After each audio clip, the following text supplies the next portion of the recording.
Bismillahirrahmanirrahim. Assalamualaikum warahmatullahi wabarakatuh.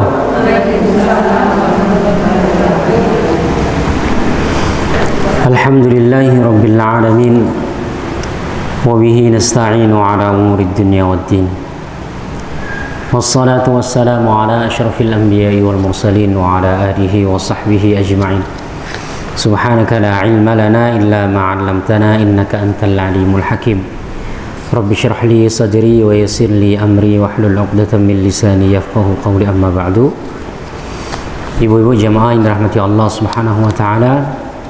Alhamdulillahirabbil alamin. Pertama-tama senantiasa kita memanjatkan rasa syukur kepada Allah Subhanahu wa taala atas limpahan nikmat dan karunia-Nya yang diberikan kepada kita.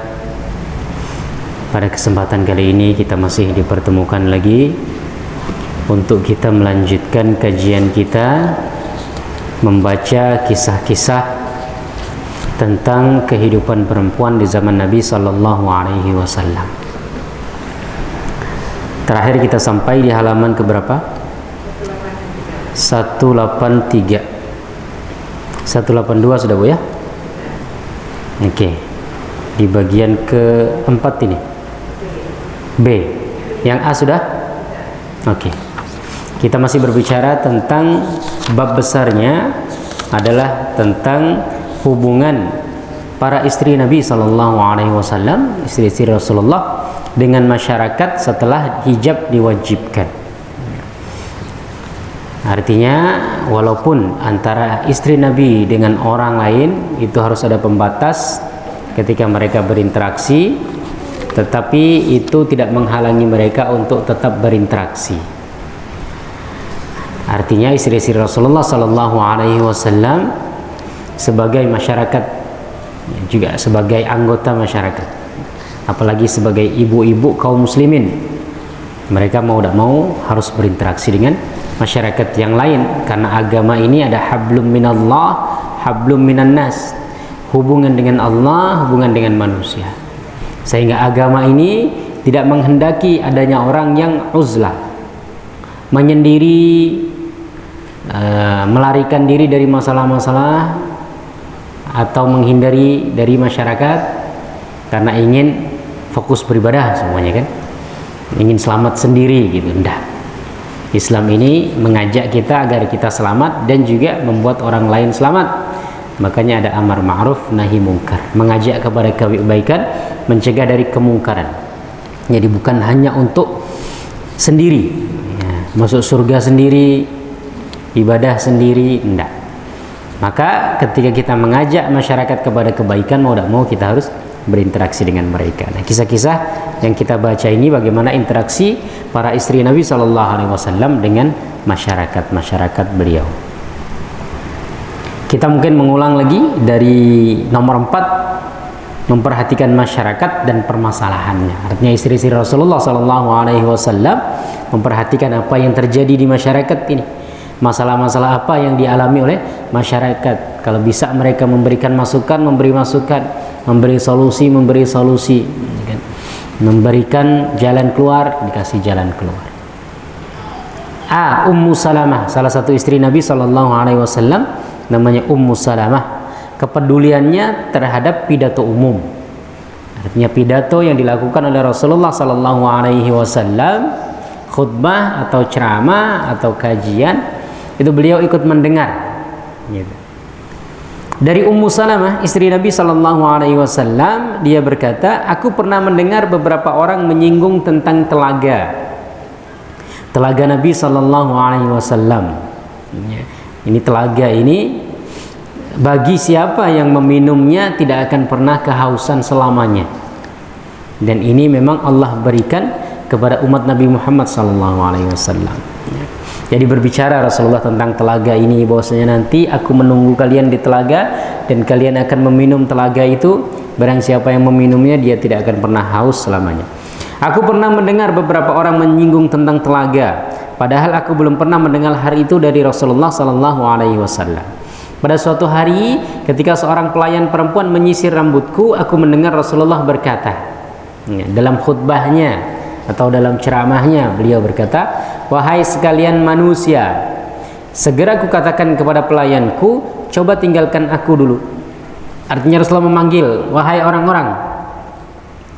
Ummu Salamah merasa terpanggil juga. Akhirnya kemudian berkata kepada tukang sisirnya, pelayannya, tinggalkan aku dulu. Aku mau fokus mendengarkan apa yang akan disampaikan oleh Rasulullah.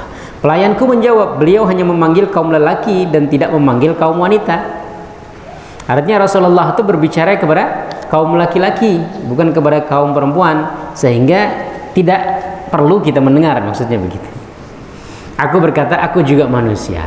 Beliau mengatakan, tidak. Rasulullah tidak mengatakan, wahai kalian kaum laki-laki, tidak. Tapi Rasulullah mengatakan, wahai sekalian manusia. Dan aku juga manusia. Artinya walaupun Rasulullah dalam khutbahnya itu berbicara kepada orang laki-laki, tapi karena saya dapat mendengar, maka saya juga ingin mendengar. Karena Rasulullah menyampaikannya untuk manusia, dan aku juga manusia.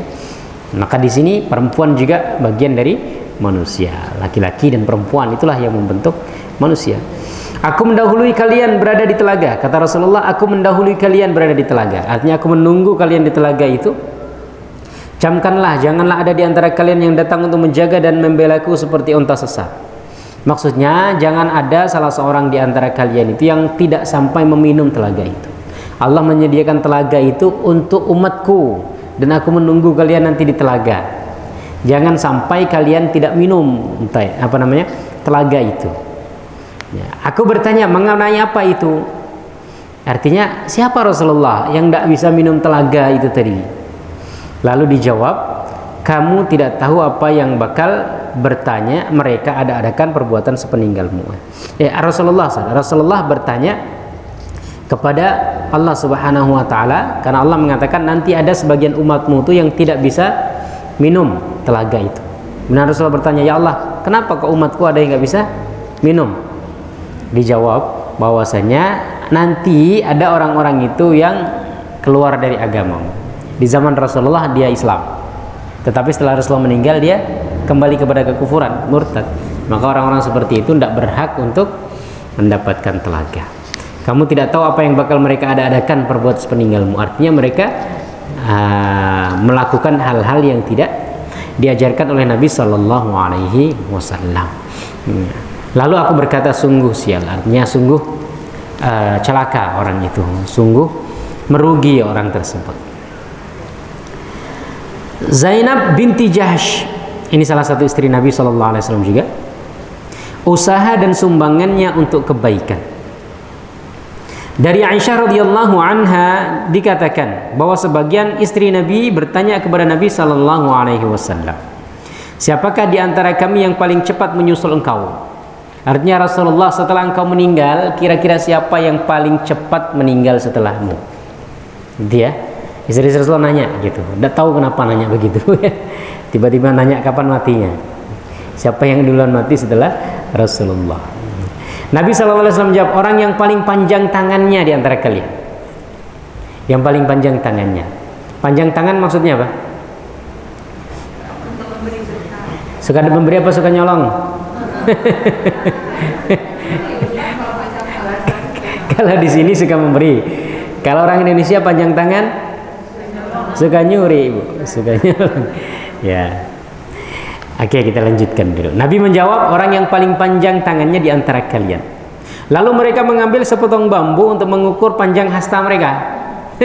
Akhirnya istri Rasulullah kemudian mengukur masing-masing. Siapa yang paling panjang tangan kitanya? Ternyata Saudah yang paling panjang tangannya. Dan Saudah ini istri Rasulullah yang paling tua. Akhirnya tahulah mereka setelah wafatnya Zainab binti Jahsh bahwa panjang tangan itu maksudnya banyak bersedekah. Zainab adalah orang yang paling dahulu di antara kami menyusul beliau dan dia sangat senang bersedekah.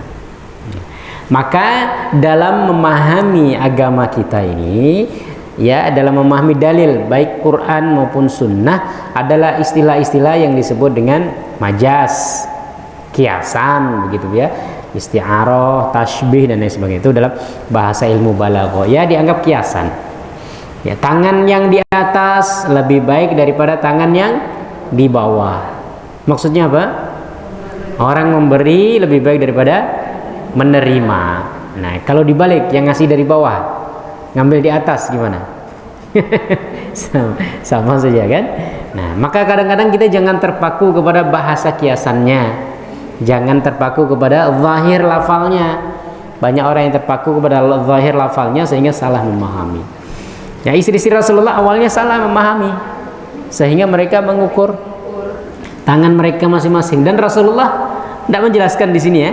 Ya mungkin setelah itu Rasulullah pergi, kemudian istri-istri Rasulullah ini memahami bahwasanya panjang tangan itu maksudnya adalah maksud beneran begitu. Ya, tapi sebenarnya kiasan, karena baru diketahui setelah meninggalnya Zainab. Zainab ini istri Rasulullah yang paling cepat meninggal setelah meninggalnya Rasulullah Sallallahu Alaihi Wasallam. Sehingga ketika dipikir-pikir, oh maksudnya bukan panjang tangannya, karena yang paling panjang tangannya Saudah, dan ternyata yang meninggal Zainab. Dicari apa sifat Zainab yang paling menonjol, ternyata suka sedekah. Oh, itu kiasan. Dan kadang-kadang beda kiasan antara bahasa Arab dengan bahasa Indonesia, ya kan? Panjang tangan bagi kita suka mencuri, bagi orang Arab panjang tangan suka memberi, ya kan? Panjang tangan. Dari Aisyah dikatakan, dan aku belum pernah melihat wanita yang lebih hebat soal agamanya daripada Zainab. Sangat takut kepada Allah, paling jujur bicaranya, suka melakukan silaturahim, senang sekali bersedekah, dan dia tidak segan-segan mengorbankan dirinya demi amal perbuatan yang dia anggap benar, serta dapat mendekatkan diri kepada Allah Subhanahu wa Ta'ala. Ini Zainab. Zainab ini dulu istrinya Zaid. Zaid ini anak angkatnya Nabi. Zaid dengan Zainab, ya kan? Romeo dengan Juliet. Zaid dengan Zainab. Tapi Zainab nih ceritanya, Zaid ini kan budak. Jadi dulu itu kan masih ada budaknya. Budak itu di masyarakat masih dipandang rendah gitu. Artinya kalau dari keturunan budak itu masih dianggap orang rendahan gitu. Zainab ini wanita merdeka. Nah, suatu hari Rasulullah menikahkan beliau dengan Zaid di kita. Sehingga Zainab ini agak ya kurang gitu. Jadi agak ya hampir-hampir tidak mau.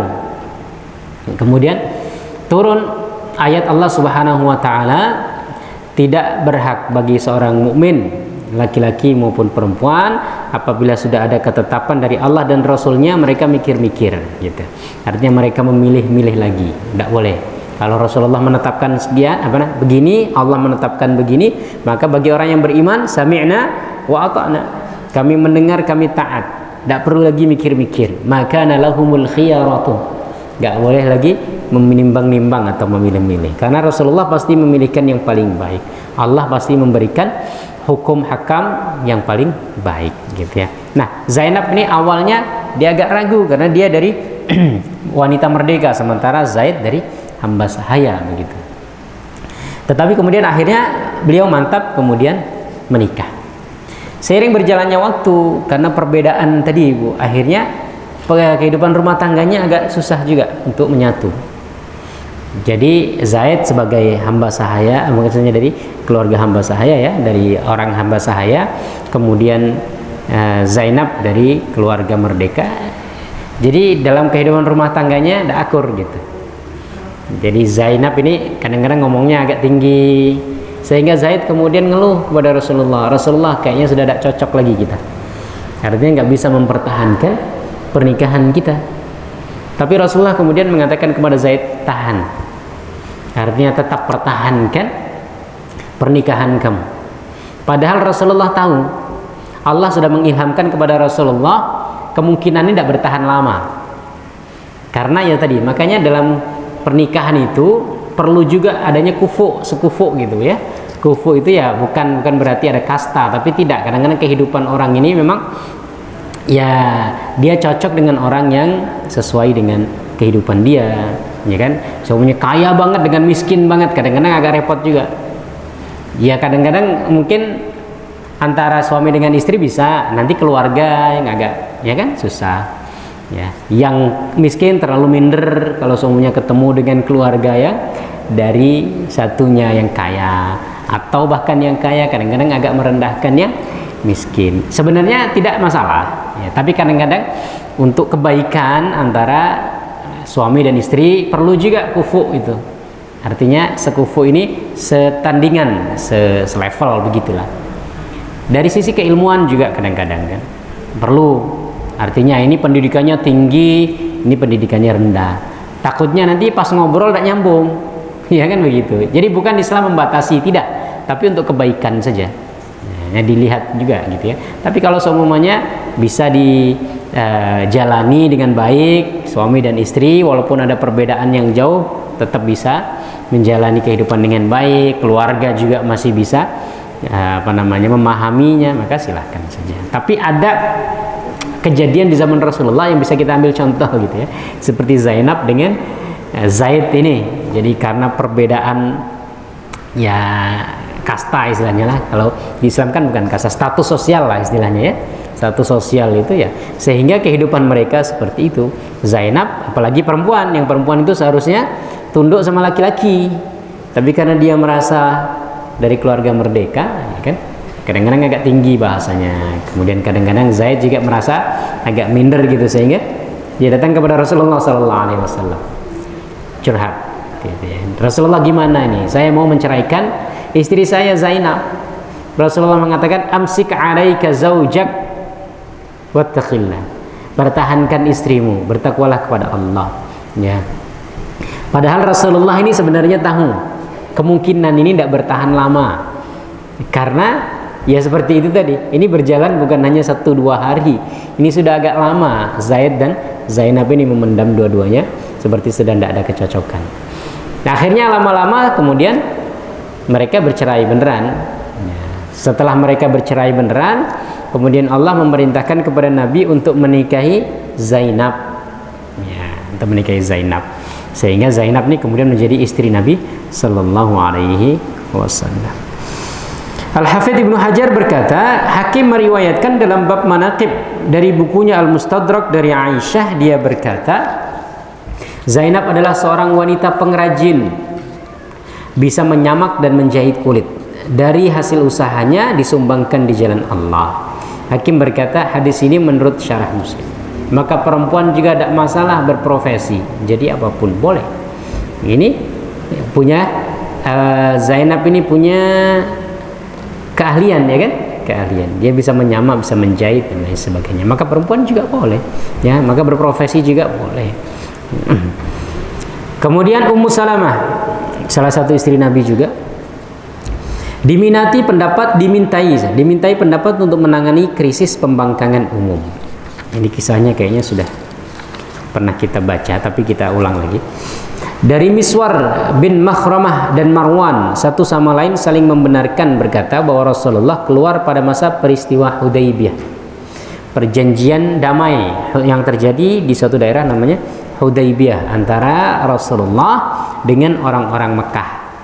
Dan terjadi peperangan beberapa kali ini antara Rasulullah yang ada di Madinah dengan kaum muslimin dengan orang-orang yang di Mekah. Nah, di tahun ke-6 ini terjadi perjanjian damai Hudaybiyah namanya. Tidak lama setelah perang Ahzab. Lantas datang Suhail bin Umar dan berkata, sebaiknya kita tulis suatu naskah perjanjian antara kita. Lalu Nabi SAW memanggil seorang juru tulis dan memerintahkannya, tulislah perjanjian damai. Suhail ini utusan dari orang-orang Mekah, Rasulullah dari pihak Madinah. Kita bikin suatu kesepakatan damai, nggak usah perang-perang lagi gitu ya. Kemudian Rasulullah memerintahkan Ali bin Abi Thalib untuk menulis. Ali ini salah satu sekretaris Rasulullah. Selesai mengurus masalah naskah perjanjian, Rasulullah bersabda kepada para sahabatnya, bangkitlah untuk menyembelih korban, kemudian bercukurlah. Ini sudah pernah saya kisahkan, Bu. Masih ingat tak? Jadi Rasulullah itu pernah bermimpi kalau beliau itu akan umrah ke Mekah. Sehingga Rasulullah mengumpulkan para sahabat ngajak umrah ke Mekah. Tetapi ketika itu antara Mekah dengan Madinah belum damai. Ya, belum ada perjanjian damai begitu. Sehingga ketika Rasulullah mengajak para sahabat untuk datang ke Mekah untuk umrah ya. Karena apa? Karena Masjidil Haram ini sebenarnya bukan hanya punya orang Mekah. Masjidil Haram ini punya orang Arab secara keseluruhan. Walaupun dia kawasannya ada di Mekah, tetapi orang-orang Arab yang lain itu kalau mau datang silahkan, boleh tawaf, ya. Karena ajaran haji, umrah ini sudah ada sejak zaman Nabi Ibrahim alaihissalam, kemudian Nabi Ismail. Nah, orang-orang Arab yang ada saat itu adalah keturunan dari Nabi Ismail, sehingga aktivitas atau ya ibadah dalam tanda petik ya, ibadah haji dan umrah itu sudah mereka lakukan juga, walaupun ada banyak penyelewengan begitu, ada penyimpangan, karena mereka ketika umrah itu, haji atau umrah ketika tawaf itu kadang-kadang tidak mau pakai pakaian, karena mereka merasa pakaiannya ini diambil dari barang haram, dan mereka menghadap Allah, mereka ingin menghadap dalam keadaan bersih, suci, sehingga dilepaskan pakaian. Jadi mereka tawaf keliling itu dalam keadaan telanjang, ya. Jadi tawafnya betul itu ajaran sejak zaman Nabi Ibrahim, tapi kemudian ada penyelewengan. Mereka juga menaruh berhala-berhala di sekitaran Ka'bah. Nah, tetapi ajaran itu dipraktekkan oleh masyarakat Arab, sehingga Rasulullah SAW dalam perjalanan dakwah ketika beliau di Mekah itu kan, di akhir-akhir sebelum beliau hijrah itu kan, beliau mendatangi orang-orang yang datang ke Mekah dari luar Mekah, yang datang ke Mekah kemudian ditawari dakwah. Jadi Rasul di Mekah ini kan sudah hampir tidak ada harapan lagi, karena orang Mekah sedemikian rupa menghalangi dakwah Nabi SAW. Bahkan sahabat-sahabat disiksa, Rasulullah juga hampir dibunuh, gitu kan. Nah, Rasulullah ini mencari cara lain. Kalau orang Arab sudah nggak memungkinkan untuk diajak masuk Islam, ya, maka Rasulullah ngajak dari kabilah-kabilah lain. Setiap musim haji, orang-orang di luar Mekah ini datang ke Mekah untuk ibadah haji, gitu. Ya. Ya, mereka juga kalau mau umrah, ya mereka datang untuk melaksanakan umrah. Jadi walaupun Masjidil Haram, Ka'bah ini ada di Mekah, tetapi dia milik orang Arab secara keseluruhan, sehingga orang Arab itu bisa keluar masuk dengan biasa gitu untuk melaksanakan umrah atau haji, ya kan? Nah, Rasulullah berpikir begitu. Rasulullah bermimpi beliau melaksanakan umrah, dan mimpi Nabi itu pasti benar, sehingga Rasulullah ngajak sahabat-sahabatnya, yuk kita ke Mekah, kita melaksanakan umrah sebagaimana yang saya mimpikan. Rasulullah tidak bawa pedang, tidak bawa apa, karena memang bukan untuk berperang. Ternyata orang-orang Arab mengira Muhammad ini mau nyerang Mekah, begitu. Mau nyerang Mekah. Dan Rasulullah itu ngutus Utsman untuk ngasih tahu. Ternyata Utsman ini disekap untuk beberapa waktu, sehingga Utsman ini nggak balik ke Madinah dalam waktu yang pas, gitu ya. Jadi kan begini, Bu, orang Arab dulu kan tahu nih, perjalanan ini dari Mekah ke Madinah kalau ditempuh dengan kuda berapa hari, ditempuh dengan jalan kaki berapa hari, ditempuh dengan onta berapa hari, tahu gitu, ya kan? Walaupun mereka dulu nggak ada kendaraan seperti sekarang, tapi tahu. Artinya Rasulullah ngutus Utsman untuk memberitahukan kepada masyarakat Arab bahwasanya Rasulullah akan datang dalam keadaan damai, bukan untuk berperang, hanya untuk umroh saja. Udah tawaf sebentar terus balik lagi ke Madinah, tidak ada apa-apa. Tapi ternyata ditahan ini Utsman, sehingga perkiraan Rasulullah dia datang suatu hari, dia belum datang, gitu. Nah, ketika belum datang itu kan Rasulullah sudah was-was. Ini kenapa Utsman nggak datang pada waktu yang ditentukan? Kemudian ada kabar Utsman ini dibunuh, ya kan, oleh orang-orang Arab, sehingga Rasulullah marah. Wah, ini kita nggak ingin ngajak berantem, gitu. Kita nggak ingin berperang, kita cuma ingin tawaf sebentar, ya, umroh kemudian kembali. Kita ngutus Utsman, kok malah dibunuh. Ini kabarnya Utsman dibunuh, gitu. Akhirnya Rasulullah kemudian menyiapkan pasukan, ada Bai'ah Ar-Ridwan. Jadi Bai'atur Ridwan itu, ya, Rasulullah mengambil sumpah setia dari para sahabat di bawah suatu pohon, ya, untuk berperang, memerang orang-orang yang membunuh Utsman. Ternyata tidak lama setelah itu Utsman datang, ya kan, dalam keadaan sehat walafiat, ya, nggak dibunuh gitu ya, cuman ditahan saja. Tapi sudah kadung ini, sudah kadung ada pasukan. Akhirnya masyarakat Mekah kemudian takut, kemudian yuk ngajak perjanjian damai, diutuslah Suhail, ini. Nah, akhirnya dalam perjanjian itu dikatakan, Muhammad kamu tidak perlu ke Mekah, sudah tahun depan saja. Ya, ada perjanjian-perjanjian tertentu ya, Rasulullah sudah pokoknya tidak boleh, jangan ke Mekah. Tahun depan saja kamu ke Mekah. Untuk sekarang keadaannya lagi tidak memungkinkan. Nanti kamu datang malah terjadi peperangan karena keadaan sudah memanas tadi kan. Ya, sudah ada fitnah, sudah ada kabar-kabar bahwasanya Utsman terbunuh. Sehingga yang sini panas, yang sini juga panas gitu. Kalau Rasulullah memaksakan ke Mekah, maka walaupun keinginannya damai, bisa jadi terjadi peperangan. Sehingga ya sudah ditunda tahun depan. Tapi karena sudah kadung istilahnya, karena sudah terlanjur kan, terlanjur mau umrah kemudian tidak jadi, ya sudah, orang sudah membawa gembalaan masing-masing, sudah siap dengan sembelihannya masing-masing begitu. Kemudian di sini, maka kemudian Rasulullah SAW tidak jadi umrah dan Rasulullah memerintahkan para sahabat untuk menyembelih kurban dan mencukur, kan tahalul kan, untuk menyembelih kurban dan bercukur. Nah, bangkitlah untuk menyembelih kurban kemudian bercukur. Rasulullah memerintahkan kepada sahabat. Jadi walaupun kita tidak jadi umrah, tetap kita sebagai simbolis, ya kan, kita bercukur. Demi Allah tidak seorang pun dari mereka yang berdiri melaksanakan perintah tersebut sampai Rasulullah mengulangi 3 kali. Rasulullah nyuruh 3 kali, tidak ada orang yang tergerak karena kecewa nih, sahabat kecewa. Kita tidak jadi umrah. Ibu-ibu mau jalan-jalan kemudian tidak jadi. Kecewa ada, kecewa habis itu ngambek, tidak mau kajian berbulan-bulan nanti. Kan begitu. Mau jalan-jalan tidak jadi semua. Nah ini juga sahabat-sahabat mau umroh tidak jadi agak-agak apa namanya kecewa begitu ya. Sehingga Rasulullah nyuruh ini tidak ada yang berangkat. Ya. Akhirnya melihat tidak seorang pun dari mereka yang berdiri, Rasulullah pergi menemui Ummu Salamah, istri beliau, dan menceritakan ulah orang-orang tersebut. Ummu Salamah berkata, wahai Nabi Allah, apakah engkau ingin melakukan yang demikian? Kalau begitu keluarlah engkau sendirian, jangan berkata sepatah kata pun dengan siapapun dari mereka sehingga engkau menyembelih kurbanmu dan memanggil tukang cukur untuk mencukur rambutmu. Sudah Rasulullah, nggak perlu banyak ngomong, ya, nggak perlu banyak nyuruh-nyuruh. Engkau keluar, cukur rambutmu, potong sembelihan, selesai. Ya. Akhirnya Rasulullah pergi tanpa berbicara dengan siapapun dari mereka dan melaksanakan apa yang disarankan oleh istrinya tadi. Rasulullah menyembelih kemudian memanggil tukang cukur untuk menyukur rambutnya. Melihat tindakan Rasulullah tersebut, mereka bergegas berdiri, lalu mereka memotong kurban dan saling mencukur satu sama lain. Maka pemimpin itu harus memberi contoh. Nah, gitu ya. Kadang-kadang begitu, Bu. Memang bukan hanya menyuruh, memberi contoh. Kalau zaman Rasulullah saja begitu. Padahal sahabat itu taatnya kepada Rasulullah minta ampun kan. Tapi kadang-kadang sebagai manusia juga tadi ada perasaan kecewa begitu. Tapi ketika Rasulullah sudah mencontohkan, sudah tidak ada lagi yang mau menyelisih.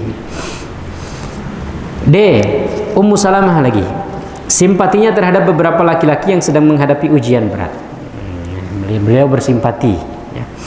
Dari Abdurrahman bin Abdullah ibnu Ka'ab bin Malik, dari ayahnya dia berkata, aku mendengar ayahku Ka'ab bin Malik, dia adalah salah satu dari 3 lelaki yang diterima taubatnya, bahwa dia tidak pernah sama sekali absen dari peperangan yang diikuti oleh Rasulullah.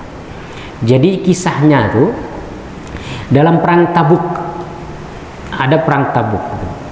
Perang Tabuk ini biasanya kalau Rasulullah dalam peperangan kan ngajak-ngajak sahabat untuk perang. Nah, ada orang-orang itu yang kadang-kadang cari alasan untuk tidak ikut berperang gitu, orang-orang munafik cari alasan. Tapi ada orang-orang yang punya alasan benar-benar jaga rumah, mungkin ya orang tuanya sakit, tidak ada yang merawat sehingga tidak bisa ikut berperang. Nah, ada 3 sahabat Rasulullah itu yang nggak ikut berperang karena kelalaian, bukan karena nggak ingin ikut berperang dan bukan juga karena menyelisih perintah Rasulullah, tapi karena lalai gitu. Termasuk salah satunya ini Ka'ab bin Malik ini. Jadi dia agak lambat menyiapkan peralatan perang sehingga ditinggal gitu ya. Dulu kan perang itu menyiapkan sendiri, Bu. Pedang nyiapin sendiri, kalau punya kuda nyiapin kuda sendiri, kalau tombak ya bawa sendiri. Kalau sekarang kan sudah disediakan sama negara, tinggal berangkat saja bawa diri kan. Kalau dulu enggak, di zaman Rasulullah. Ada bahkan sebagian sahabat itu yang menangis karena nggak punya bekal untuk ikut berperang. Pedang enggak punya, tombak enggak punya, kuda enggak punya. Apa sehingga Rasulullah, kamu diam sajalah di rumah, enggak usah ikut berperang. Nangis kan. Ya. Nangis. Ya, Rasulullah kami ingin ikut berperang. Tapi gimana lagi? Ya kan? Enggak ada yang bisa dan enggak ada orang yang bisa membawa mereka. Artinya mungkin kendaraannya tidak cukup untuk bawa, ya kan? Jadi sampai segitunya. Nah, Ka'ab bin Malik ini dia lambat mempersiapkan peralatan perangnya sehingga ditinggal sama Rasulullah Sallallahu Alaihi Wasallam. Nah, beliau ini nggak pernah absen sebelumnya dalam peperangan tuh. Dia cuma absen sekali perang Badar. Dan perang Badar itu memang Rasulullah awalnya nggak niat perang. Jadi perang Badar itu Rasulullah awalnya tidak niat perang. Rasulullah cuma ingin menghadang kafilah dagang orang-orang Arab, orang-orang Mekah yang dari Palestina. Jadi orang Arab itu kebiasaan mereka itu kan berdagang ke Palestina dan ke Yaman. Ya. Nah, dalam perjalanan perdagangan dari Palestina, dari Syam, itu Rasulullah ingin menghadang mereka. Karena apa? Karena Rasulullah dan para sahabatnya itu kan diusir dari Mekah. Sehingga barang-barang Rasulullah, barang-barang para sahabat itu kan tidak bisa dibawa semua. Akhirnya dirampas sama orang-orang Mekah kan? Nah, sehingga Rasulullah menghadang mereka untuk mengambil barang-barang yang mereka tinggalkan di Mekah itu. Nah, kemudian terjadi kontak, akhirnya perang gitu. Jadi tidak ada niat awal untuk berperang. Sehingga Ka'ab ini memang tidak ikut. Ketika keluar itu tidak ikut gitu ya. Nah, perang-perang yang lainnya dia ngikut. Nah, perang yang lain yang tidak diikuti perang Tabuk ini. Pagi itu biasanya Rasulullah jarang sekali datang dari suatu perjalanan yang beliau lakukan kecuali di pagi hari.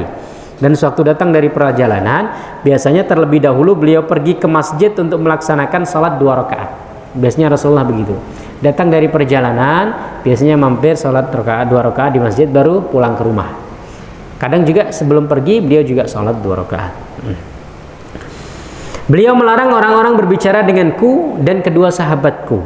Sementara beliau tidak melarang berbicara dengan seseorang juga tidak ikut berperang. Nah, setelah Rasulullah Shallallahu Alaihi Wasallam datang dari perang Tabuk mengalami kemenangan, ya Rasulullah kan menang dari perang Tabuk itu, pulang.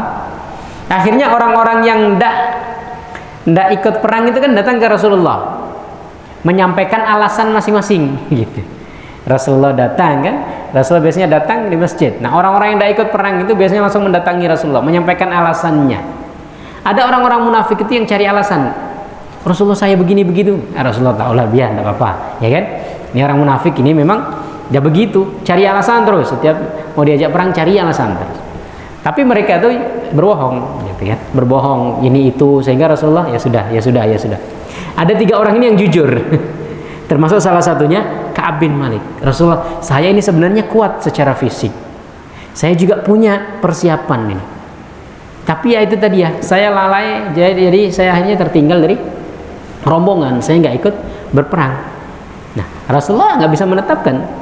Jadi ya karena kamu jujur dan ini karena kesalahanmu, ya kan? Karena kalau orang-orang yang bohong tadi ya sudah Rasulullah. Bisa jadi Rasulullah tidak tahu juga, karena Rasulullah sebagai manusia biasa, kalau orang berbohong juga, kalau nggak ada wahyu yang turun, Rasulullah tidak tahu juga kalau orang ini berbohong begitu, sehingga ya sudah.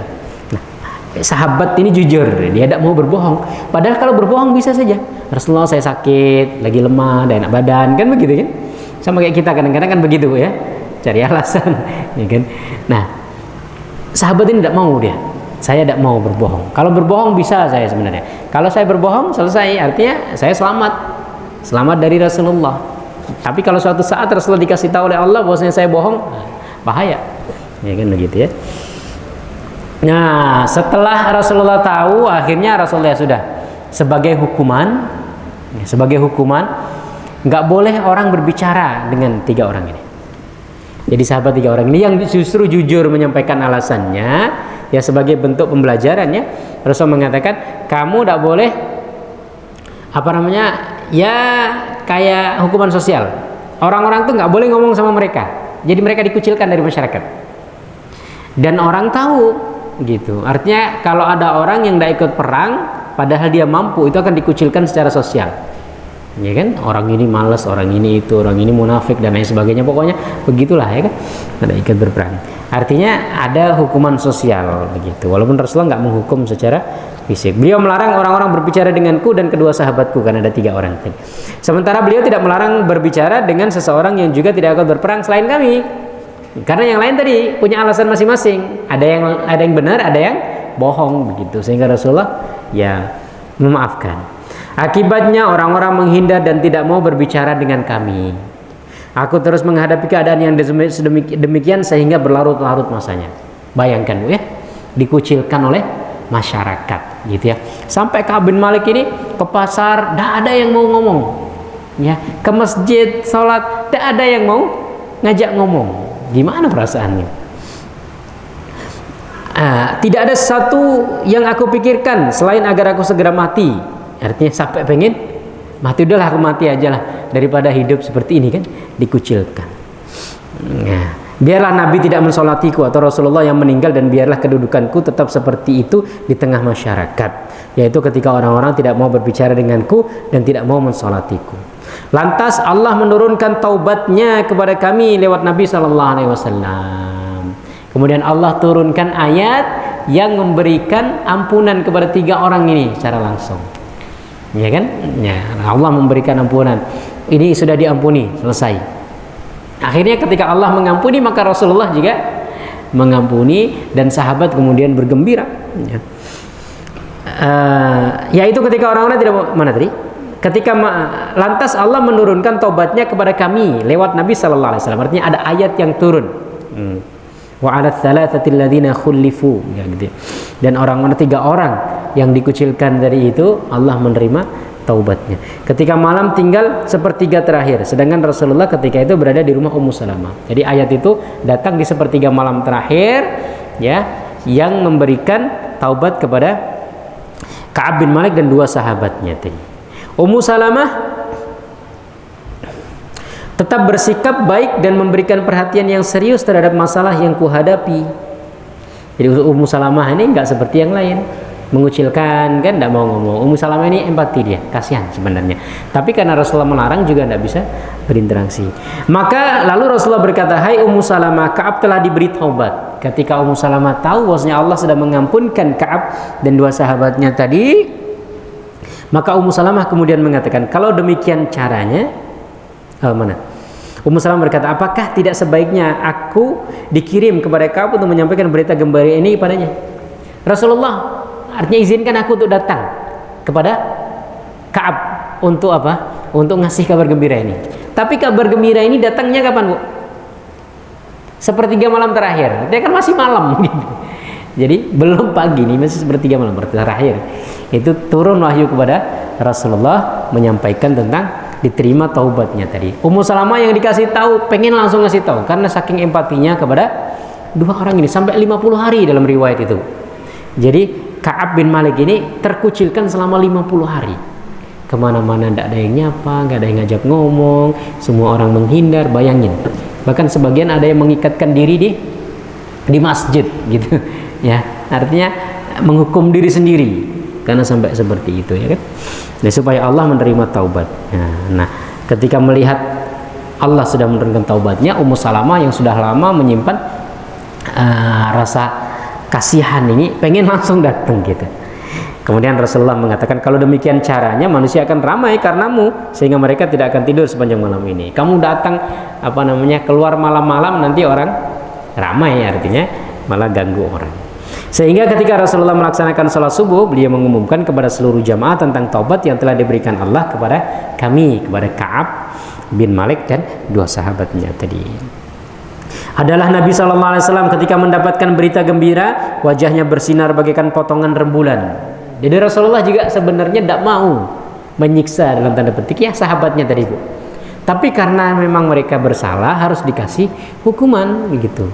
Dan Allah belum memberikan keputusan mau diapakan orang ini, mau diterima taubatnya, diampunkan atau gimana. Sehingga Rasulullah sendiri sebagai seorang Rasul, sebagai seorang pemimpin, tidak mau dengan anak buahnya terkucilkan begitu.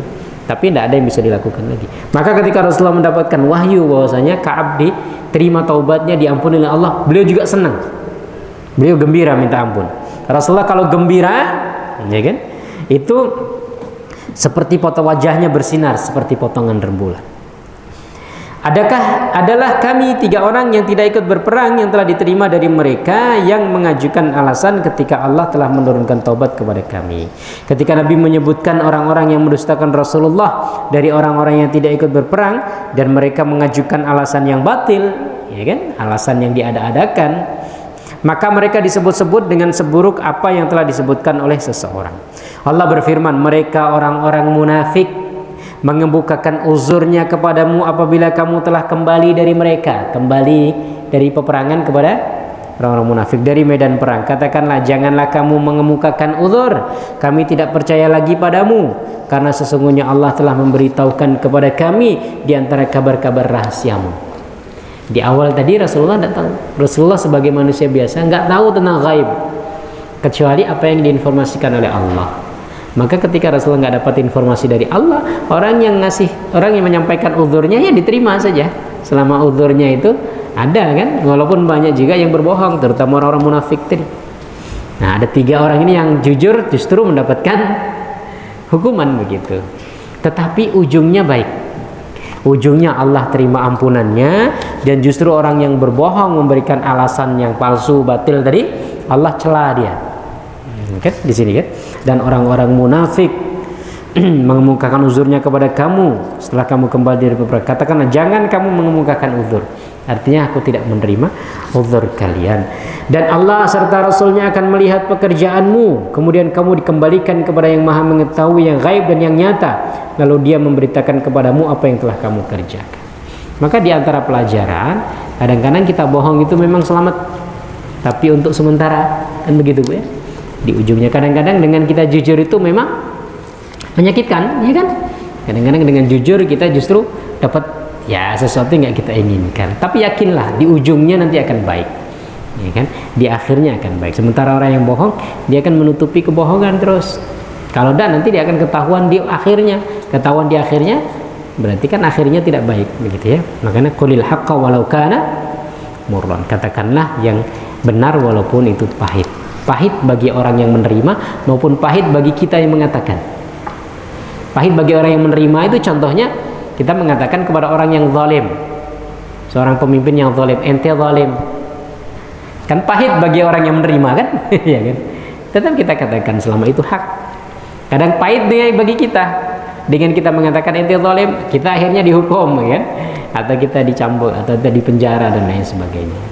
Nah gitu. Jadi pahitnya itu bisa jadi dirasakan orang yang kita katakan, bisa jadi dirasakan oleh kita yang mengatakan. Kemudian Aisyah selalu memantau keadaan umat Islam. Ini ya, bagaimana istri-istri Rasulullah SAW itu tidak lepas dari perhatian mereka terhadap keadaan kaum muslimin. Ya. Ummu Salamah empati kepada Ka'ab, kemudian ya, Zainab juga suka memberi, bersedekah dan lain sebagainya. Ini Aisyah juga.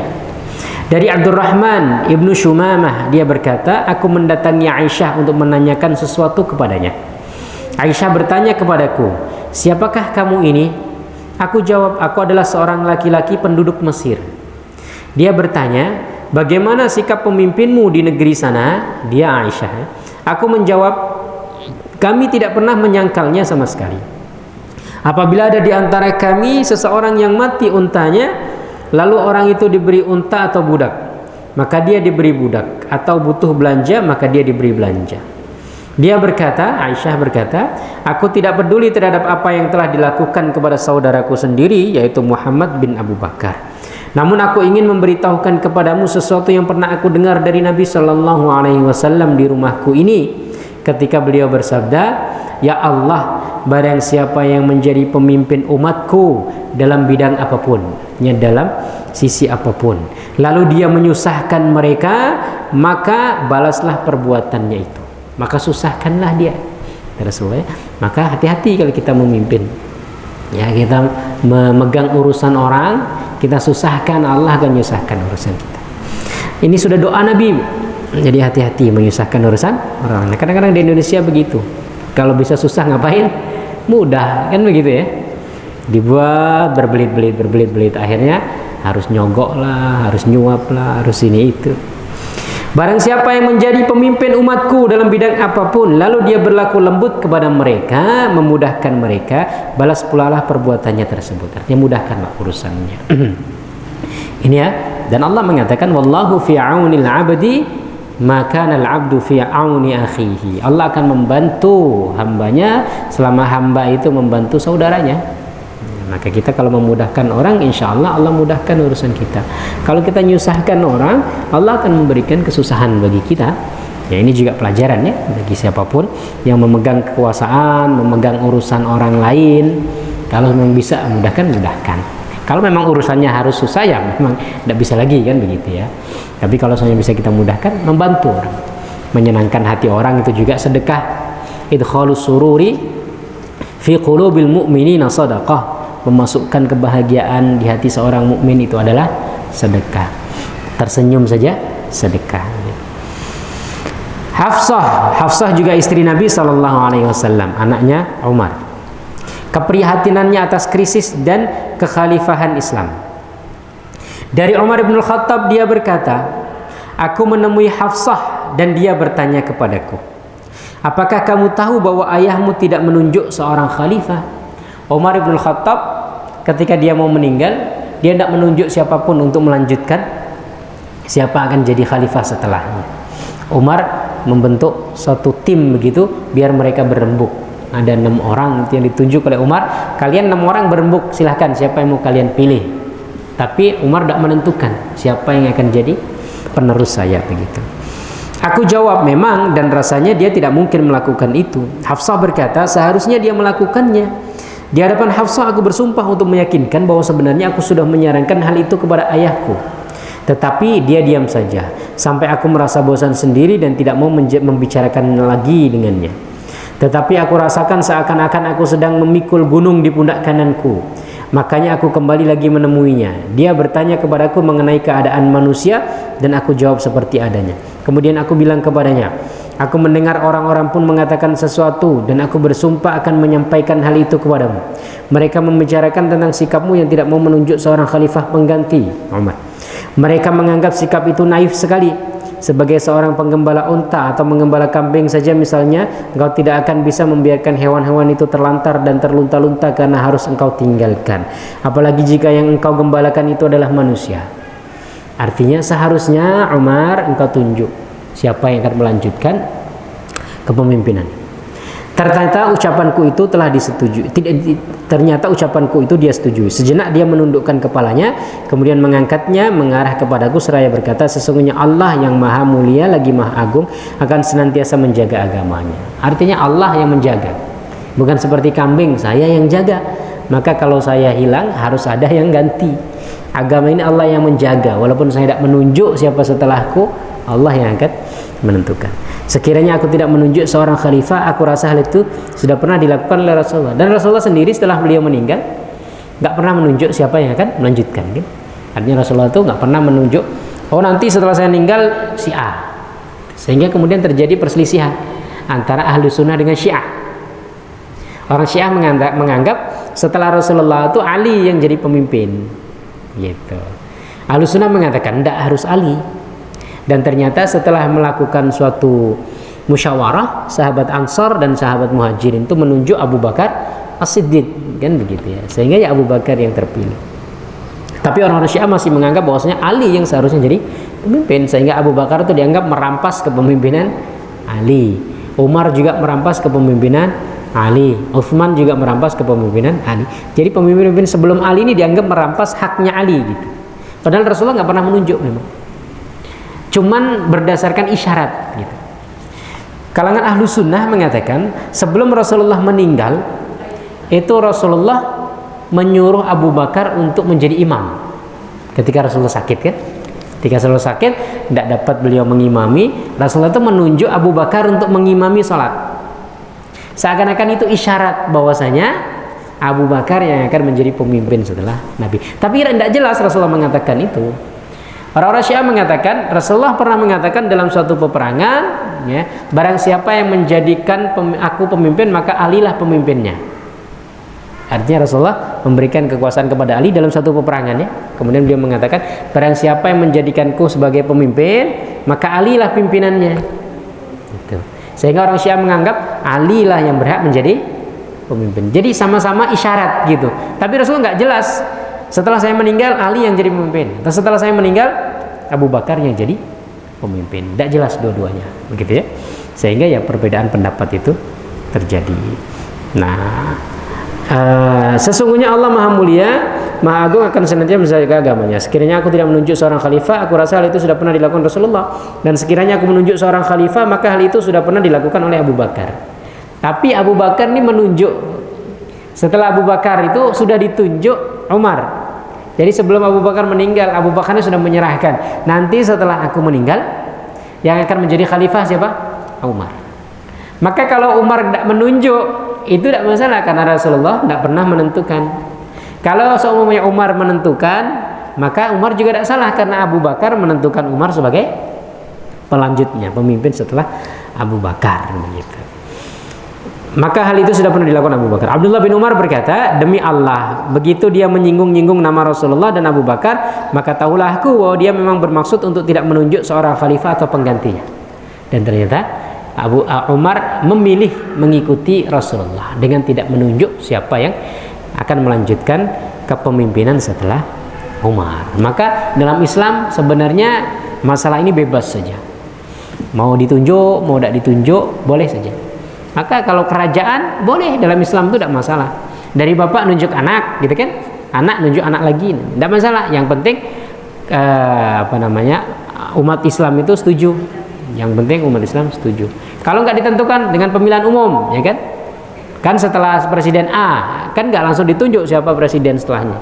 Ya sudah, dikembalikan kepada masyarakat siapa yang akan memilih. Sedangkan itu sama dua-duanya boleh saja, ya kan? Tidak harus ditunjuk. Dan kalau ditunjuk dengan persetujuan dari kaum muslimin dibolehkan. Yang tidak boleh itu kalau maksa. Saya menunjuk si fulan, siapa yang tidak setuju maka dipenggal. Tidak boleh, ya kan? Nah, sebagian itu ada yang begitu memaksa, ya, menunjuk. Terutama di kerajaan-kerajaan dulu, zaman dulu sempat terjadi begitu, ya. Jadi pemilihan pemimpin itu dengan paksaan, ya, disuruh membaiat, kamu harus membaiat si A, ya, kalau enggak maka akan dipenjara atau bahkan dipancung atau dihukum dan lain sebagainya. Ini diantara, nah kisah ini dikisahkan oleh Hafsah, ya kan? Hafsah anaknya Umar bin Khattab, istri Rasulullah SAW. Artinya beliau juga berarti peduli juga dengan masalah kepemimpinan umat Islam. Maka perempuan juga tidak boleh acuh tak acuh, cuek gitu ya, masalah-masalah politik, masalah pendidikan, masalah ekonomi, harus tetap juga memperhatikan hal itu, ya. Yang bisa dilakukan dilakukan, kalau tidak bisa ya tidak. Tetap harus peduli, ya kan? Jangan kemudian masa bodoh, tidak peduli dengan keadaan masyarakat yang terjadi, biarlah, ya kan? Ya, kalau salah-salah, kalau benar-benar, tidak boleh kita begitu. Kita harus tetap peduli. Ini yang mungkin bisa kita baca untuk hari ini. Ada pertanyaan? Silakan. Ya, silakan.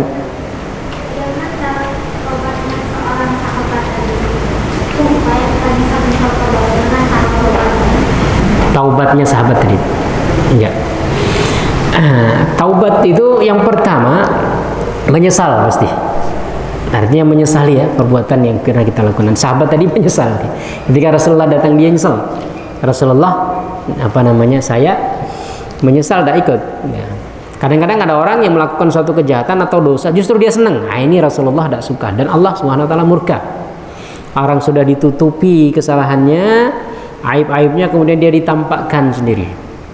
Ada artis yang bangga dia berzina, itu kan? Ada artis itu bangga dia berzina, ya kan? Kemudian dia tidak takut neraka. Nah, gimana ini? Nggak takut dengan neraka kan? Jadi kita ini berbuat salah, tapi ketika kita menyesal dengan perbuatan salah kita, itu sudah ada poin kebaikan. Jangan sampai kita sudah berbuat salah, berbuat dosa, kita bangga gitu, nggak merasa kita bersalah. Maka yang pertama menyesal, ya. Taubat yang pertama menyesal. Yang kedua berjanji untuk tidak mengulangi semampu kita. Kadang-kadang sebagai manusia dorongan hawa nafsu ini terlalu besar sehingga kita terperangkap lagi ke dalam dosa yang sama, manusiawi, ya kan? Tapi kita punya azam untuk tidak mengulangi lagi. Tapi tadi ya, kadang-kadang ada dorongan hawa nafsu kita ini, kemudian kita mengulangi lagi, taubat lagi. Sehingga Ali bin Abi Thalib pernah ditanya oleh salah seorang sahabatnya, wahai Ali, kami ini berbuat dosa terus, dosa taubat, besok lagi dosa lagi, taubat lagi, dosa lagi, taubat lagi, sampai kapan? sampai setan itu putus asa. Sampai setan putus asa. Karena setan goda kita terus, Bu. Maka kita taubat lagi. Besok lagi taubat lagi. Jangan jadi kita yang putus asa. Daripada gitu terus taubatnya nanti aja lah di akhir kan. Belum taubat sudah meninggal duluan, repot. Ya, maka kita taubat dulu. Nah, bisa dengan tadi ya, dengan misalnya kemudian berazam untuk tidak mengulangi lagi. Artinya ada dalam diri kita ini apa namanya? Ya, keinginan untuk tidak mengulangi lagi. Tapi kadang-kadang terulang lagi. Ya, gitu wajar lah, kadang-kadang manusia begitu ya. Kita pun begitu. Tapi tetap kita taubat lagi. Terulang lagi, kita taubat lagi. Sampai kapan? Sampai setan itu putus asa sehingga kita tidak mengulangi lagi, gitu ya. Kemudian yang ketiga, diikuti dengan kebaikan. Ya, ikuti dengan kebaikan.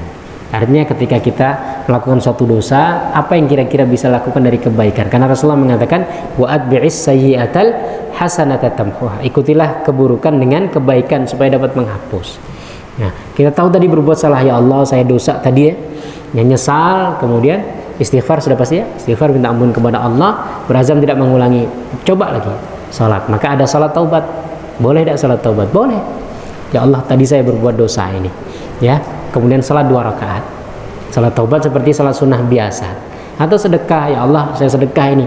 Mudah-mudahan dengan sedekah ini bisa menghapus keburukan yang tadi. Ya Allah, ngaji. Ya Allah, saya apalah. Jadi apalah, cari kebaikan yang kira-kira bisa menambal keburukan yang kita lakukan. Ya, setidaknya itu ya.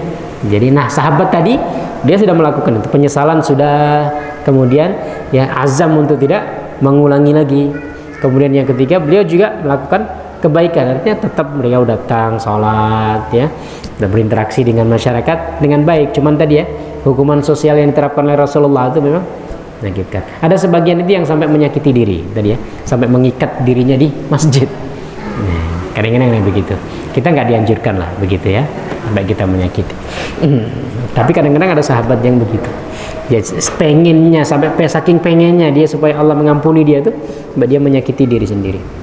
Nah, ada seorang ulama itu yang kalau dia berbuat dosa, kalau dia ingin berbuat dosa, dia nyalakan api, dibakar tangannya, supaya dia takut gitu. Ini api dunia, gimana dengan api neraka? Gitu, sehingga dia kemudian tidak jadi berbuat dosa ya. Jadi setiap dia mau berbuat dosa, dia nyalakan api, dia bakar tangannya, artinya taruh di atas. Ya cuma ngerasain ya, nggak dibakar beneran, ngerasain panasnya, nggak jadi begitu ya mungkin ya, untuk taubat. Dan harus disegerakan, kata Allah mengatakan begitu ya. Ya, taubat harus disegerakan. Silakan. Soal taubat, kan sekali perbuatan di masa lalu, sebenarnya kita kan sudah meninggalkan sholat, tidak menolak. Nah itu untuk proses sekarang kita sholat taubat itu harus dilakukan sebenarnya. Ya, sebenarnya salat taubat itu setelah kita melakukan suatu dosa, ya. Artinya semuanya sekarang ini dosa tadi, habis berdosa. Dan dosa kalau dianggap dosa yang agak besar, karena kalau dosa kecil itu memang kita semuanya pasti melakukannya. Artinya dosa besar semuanya. Ya Allah, tadi saya sengaja nih meninggalkan sholat, dosa besar ya. Kemudian saya sholat taubat, kan? Nah, nanti meninggalkan lagi maka sholat lagi gitu. Nah, kalau sudah meninggalkan berkali-kali ya sudah cukup sekali sholat taubat, ya, minta ampun kepada Allah, kemudian menyesali, tutup dengan kebaikan-kebaikan. Maka saya tetap menganjurkan agar mengganti sholat-sholat yang pernah ditinggalkan, karena itu salah satu bentuk untuk kita meminta ampun kepada Allah karena hutang gitu ya. Kemudian kita tambah juga dengan kebaikan-kebaikan yang lain. Sholat sunnah kita perbanyak ya, kalau bisa sedekah diperbanyak. Jadi itu menambal ya kekurangan-kekurangan kita, dosa-dosa kita itu. Tapi sholat taubatnya cukup sekali. Saya dulu semuanya pernah berapa kali tidak sholat kan? Ya sudah, sekarang ingatnya sholat taubat sekarang 2 kali. Ya, dua rakaat. Seumumnya nanti setelah sholat taubat itu, kemudian suatu saat kita berdosa lagi, yang dosa kita anggap besar, ya sudah kita taubat. Setelah itu sholat sunnah taubat lagi ya, untuk dosa yang kita lakukan itu. Tapi tadi ya, dosa-dosa yang mungkin kita anggap agak berat ya, atau kita merasa penyesalan kita kepada Allah itu besar. Tapi kalau dosa-dosa kecil kita memang tidak bisa menghindari.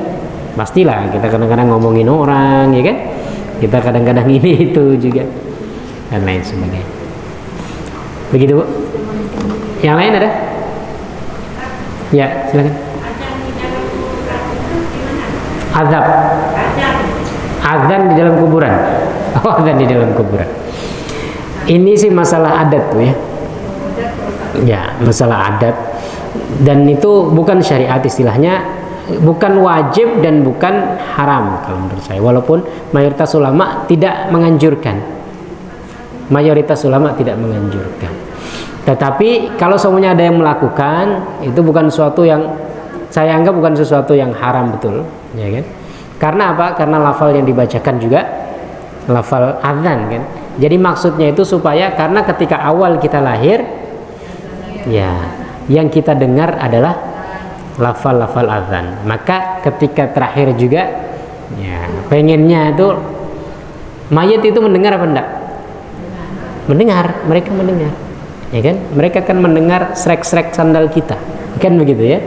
Sehingga Rasulullah kadang-kadang mengatakan kepada Rasulullah ketika perang Badar, Rasulullah berkata setelah orang-orang kafir itu terbunuh kan, Rasulullah mengatakan, kalian orang-orang kafir, kami telah mendapatkan apa yang dijanjikan oleh Tuhan kami, kemenangan.